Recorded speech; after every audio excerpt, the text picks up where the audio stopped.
வாழ்க்கை ரொம்ப விசித்திரமானது. அதை நம்ம வாழ்ந்துட்டு இருக்கிற விதம் வித்தியாசமானது. உண்ண உணவு, உடுக்க உடை, இருக்க இடம் இருந்தா நம்ம வாழ்ந்துட்டு இருக்கோம்னு அர்த்தம். நல்ல வேலை, கை நிறைய சம்பளம், சந்தோஷமான குடும்பம்னா நம்ம வாழ்ந்துட்டு இருக்கோம்னு அர்த்தம். ஆனா அதுவே அவ்வளவு ஈஸியா எல்லாருக்கும் கிடைக்கிறது இல்ல. வாழறதே கஷ்டம்னா கடமையை எப்படி முடிக்கிறது, கனவை எப்படி அடையிறது, போட்டி எப்படி ஜெயிக்கிறது, லட்சியத்தை எப்படி சாதிக்கிறது?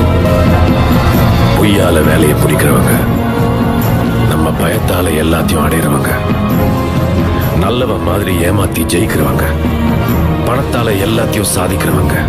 இருக்கிற இந்த வாழ்க்கையில விதி மேல பழிய போட்டு கடவுள் மேல பாரத்தை போட்டு முன் வச்ச காலை நம்ம பின் வச்சோம்னா நாம வாழ்ந்துட்டு இருக்கோம்னு அர்த்தம். உன் வாழ்க்கை அவ்வளவுதான் இந்த உலகம் உங்ககிட்ட சொல்லும் போது உன் வாழ்க்கை உன் கையில தான் உங்க அறிவு சொல்றது உங்களுக்கு கேட்கலையா? உன் அளவுக்கு நீ ஆசைப்படுன்னு இந்த சமுதாயம் உங்களை அமுக்கும் போது தன்னம்பிக்கையோட போராடுன்னு உங்க மனசாட்சி சொல்றது உங்களுக்கு கேட்கலையா? இன்னைக்கு ஒரு முடிவெடுங்க, அதை என்னைக்கும் மறக்காதீங்க.